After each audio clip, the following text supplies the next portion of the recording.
Fala pessoal, Carol na área, trazendo mais um vídeo aqui no canal. No vídeo de hoje, vou contar para vocês um caso que aconteceu em 1997. De início, a polícia achava que era uma coisa, mas depois eles descobriram algo muito grave mesmo, que deixou a população dessa cidade aqui muito chocada.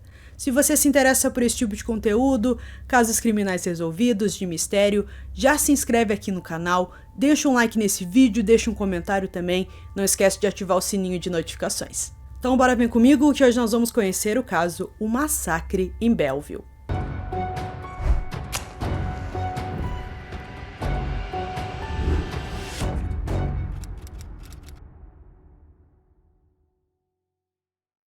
Belleville é uma cidade localizada no condado de King, no estado americano de Washington. Situada na região do Lago Washington, o centro da cidade já passou por uma rápida mudança. É atualmente o segundo maior centro do estado de Washington, com mais de 35 mil trabalhadores e 5 mil residentes. O caso de hoje ocorreu na década de 90, quando a cidade tinha um pouco mais de 85 mil habitantes. O dia 4 de janeiro de 97 ficou na memória de todos. Naquele dia, dois garotos estavam brincando em um parque no subúrbio de Belleville, quando encontraram o que parecia ser uma pilha de roupas, perto de alguns arbustos. Os garotos não deram muita importância para aquilo e continuaram se divertindo. No dia seguinte, eles voltaram ao local e agora a pilha de roupas era na verdade um corpo.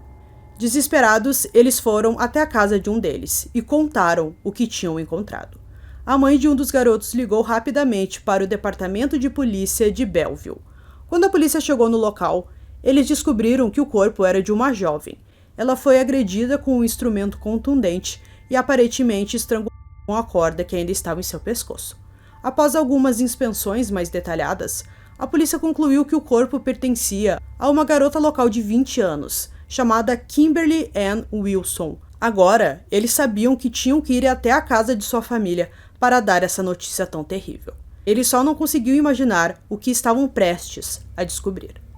Quando os detetives chegaram à residência dos Wilson, as luzes internas estavam apagadas, mesmo que 3 carros estavam estacionados do lado de fora e as luzes de Natal ainda estavam acesas. O detetive Jeff Gomes descobriu que uma porta de vidro da casa estava destrancada. Ele chamou pelos moradores, mas ninguém respondeu. Então ele pegou sua arma e entrou com calma na casa. O detetive Jeff imaginou que os membros da família estavam dormindo, então ele subiu as escadas. Na parte de cima da casa, ele encontrou as paredes e o teto sujos de sangue. Jeff encontrou os corpos de Rose Wilson, a mãe de Kim, que estava com 46 anos, na cama do quarto principal. Ela foi esfaqueada várias vezes e sua cabeça foi gravemente agredida por vários golpes de um objeto pesado. Perto do pé da cama, o detetive encontrou o corpo do pai de Kim, chamado William Wilson, de 52 anos, que apresentava ferimentos semelhantes ao de sua esposa. O corpo da irmã de 17 anos de Kim, chamada Julia, foi descoberto no corredor. Ela parecia ter lutado contra seu agressor. Ela tinha alguns ferimentos parecidos com os de seus pais. Ela foi a mais gravemente ferida e concluiu-se que ela ouviu quando seus pais foram atacados e foi investigar antes de ser perseguida pelo seu agressor ou agressores, e podemos dizer que ela lutou desesperadamente para sobreviver. Patricia Aikes, uma policial que respondeu ao chamado naquele dia, deu uma entrevista e disse o seguinte: "Foi um choque. Pensávamos que íamos à casa para notificá-los da morte de sua filha, que já é algo terrível. Foi como um pesadelo que encontramos." De início, a polícia acreditou que tinha um assassino na cidade e que ele poderia cometer novamente mais crimes. Então, eles ligaram o alerta e ficaram bem preocupados com isso. Assim como a população que recebeu essa notícia terrível, foi algo que eles ficaram muito chocados. Não fazia muito sentido, até porque a família era bem conhecida ali na região. Então, todo mundo ficou bem preocupado, começou a trancar melhor as portas, verificar as janelas ali antes de dormir, porque eles realmente estavam com medo. A polícia e os detetives de Belleville rapidamente começaram a entrevistar os vizinhos sobre qualquer atividade suspeita ou barulhos que eles tenham ouvido naquele dia. Eles também falaram com os outros membros da família e amigos para saber se a família tinha algum inimigo. Mas não foi fácil. Colegas de trabalho de William disseram que ele era muito querido por todos, com seu chefe descrevendo como muito leal e um bom funcionário. Colegas de trabalho de Rose disseram que ela era amigável e extrovertida. Colegas de classe de Julia, aluna do último ano da Belleville High School, a descreveram como uma jovem doce e tímida. Parecia que não tinha nada de errado com a família Wilson.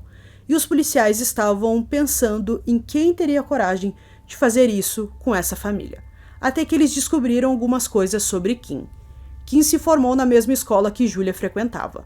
O conselheiro do ensino médio de Belleville afirmou que havia alguns problemas entre Kim e seus pais durante seus últimos anos no ensino médio.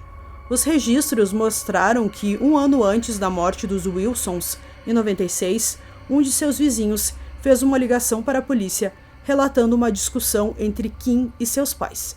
Mas não era uma simples discussão. As coisas estavam ficando feias. Quando os detetives começaram a investigar os amigos de Kim, eles descobriram que ela era amiga de um grupo gótico que saía à tarde da noite e iam até um local chamado Dennis Local, embora Kim não passasse muito tempo lá. Esse grupo recebeu o nome de The Saturday Night Dennis Club, pelos seus próprios membros. Os amigos discutiam sobre jogos de RPG com temas de erotismo e morte. Vários membros do grupo falaram do clube como uma forma divertida de se rebelar contra o moralismo e estabelecer suas próprias identidades. Porém, a maioria deles admitiu nunca ter pensado em cometer um assassinato. Mas tinha 2 membros que pensavam diferente. Os membros disseram aos detetives que 2 jovens que pertenciam a um grupo de sobrenome Barony e Anderson falavam sobre cometer assassinatos semanalmente. Agora a polícia tinha uma boa pista para seguir. Os investigadores questionaram e entrevistaram Alex Barony e David Anderson em suas residências. Ambos os jovens estavam com 17 anos no momento. Os 2 alegaram ter jogado videogame na casa de Alex na noite dos assassinatos e não saíram de lá nenhuma vez. A polícia examinou os sapatos dos garotos para compará-los com um padrão de sola distinto descoberto na cena do crime. Alex mostrou aos detetives apenas um calçado, alegando que só tinha aquele. Mas parecia que os garotos estavam mentindo. Testemunhas, incluindo alguns vizinhos de Alex, contestaram as alegações de que os 2 jogaram videogame a noite toda na casa de Alex. Um amigo próximo dele disse às autoridades que Alex tinha botas com um padrão de sola semelhante ao encontrado na cena do crime, que ele não tinha mostrado à polícia. Procurando novamente na casa dos Wilson, os detetives descobriram 2 tipos diferentes de pegadas, indicando que pelo menos 2 indivíduos cometeram o crime. A polícia também descobriu que Kim e David namoraram por um breve momento. Eles também souberam que David abandonou o ensino médio e, junto com seu melhor amigo Alex, eles jogavam muito RPG. Uma testemunha disse à polícia que teve uma conversa com David em 95, na qual ele lhe mostrou facas e alegou que queria cometer um assassinato. Alguns vizinhos do Alex relataram que viram os 2 jovens, o Alex e o David, saindo da casa dele com um sobretudo e que os 2 demoraram muito para voltar para casa. Então a polícia já estava bem desconfiada e chamou os 2 para um interrogatório. 5 dias depois de falar pela primeira vez com os detetives, Alex Barony admitiu a eles que ele e seu cúmplice haviam assassinado os Wilson. Ele também contou aos policiais que estava cansado de sua rotina e que queria fazer algumas coisas diferentes. Ele disse às autoridades que matou Kim primeiro, estrangulando no parque.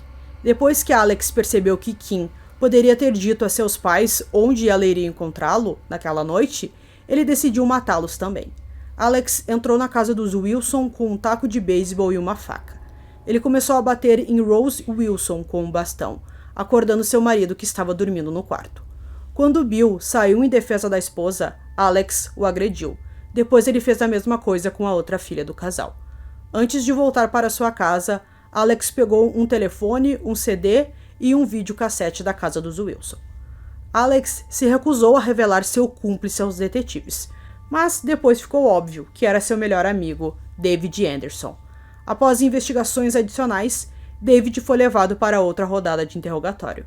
Dessa vez, ele alegou que mentiu para os detetives quando disse a eles que estava com Alex na noite do crime. Ele alegou que, naquela noite, ele dirigiu um caminhão que era do pai de sua namorada entre as cidades de Belleville e Seattle. David também afirmou que sabia que Alex vinha planejando os assassinatos dos Wilson já há algum tempo. Ele citou a amizade entre eles e Kim Wilson como a única conexão entre os dois. 3 pessoas que moravam perto da residência do Alex disseram que essa declaração do David não era verdadeira. Eles alegaram que viram os 2 garotos saindo de casa juntos ao mesmo tempo na noite dos crimes. Os detetives revistaram a casa dos 2 garotos e levaram alguns itens que Alex havia roubado, além de sapatos ensanguentados que combinavam com o padrão de sola do sapato da cena do crime. Eles também coletaram um par de botas de David, que exibiam os perfis genéticos de William e Julia Wilson. Os 2 rapazes foram presos e acusados de homicídio. Alex Barony e David Anderson foram acusados de homicídio em 1º grau. Os promotores tentaram julgá-los juntos quando o julgamento começou em outubro de 98, mas o tribunal sentiu que cada um precisava de um julgamento separado por seu papel individual no crime. 3 semanas após o início do julgamento, Alex foi condenado a 4 prisões perpétuas consecutivas, sem possibilidade de liberdade condicional. Quando questionado se tinha algo a dizer, ele respondeu: "Não, acho que não." Ele começou a cumprir sua sentença uma semana depois. David Anderson contratou e demitiu vários advogados para escapar de uma sentença semelhante à de seu melhor amigo. Mas isso não funcionou muito. 1 mês e meio depois, David também foi condenado a 4 prisões perpétuas consecutivas, sem possibilidade de liberdade condicional. De acordo com o promotor do condado de King, as evidências sugerem que os jovens cometeram os assassinatos pela pura experiência de matar, e pareciam ter escolhido os Wilsons, porque Kim pediu a David que devolvesse $500 que ele devia a ela. Ele ficou irritado com isso, e esse foi um dos motivos. Como Kimberly conhecia os 2 garotos, foi fácil para eles atraí-la para o parque em que o crime ocorreu. Uma psicóloga que analisou o caso dos 2 disse que Alex estava em depressão profunda há meses e estava pensando em tirar a própria vida. Foi somente quando ele se tornou dependente de David que eles planejaram o crime juntos. Posteriormente, descobriu-se que Alex havia escrito em seu diário alguns pensamentos perturbadores. A morte e o assassinato não me preocupam ou me assustam. Dentro de nossas mãos, seguramos a mesma chama de vida. Eu me tornei um deus. Apenas o vazio me preenchia. Quando me tornei vazio, preenchi aquele espaço com dor, raiva, ódio e maldade. Os crimes violentos chocaram a tranquila comunidade de Belleville, e os vizinhos não conseguiram aceitar o horror que ocorreu em sua porta. Um deles disse o seguinte: "Foi muito angustiante. Todo mundo gosta de pensar que sua vizinhança é um local seguro. Acho que nenhum de nós agora tem a mesma sensação de segurança." Em uma entrevista na prisão para um jornal, Alex disse: "Se eu fosse o júri, também teria me considerado culpado. É uma coisa horrível, e não é algo que eu queira lembrar. Eu olho para trás e penso que não poderia ter feito isso. Parece que eu era uma pessoa diferente." Ambos os assassinos eram muito jovens para a pena de morte, e alguns até criticam as sentenças de prisão perpétua obrigatórias. Mas o juiz rejeitou isso devido à violência envolvida. Em 2018, a Suprema Corte de Washington decidiu que uma sentença de prisão perpétua para jovens condenados por homicídio qualificado constitui punição cruel e é inconstitucional.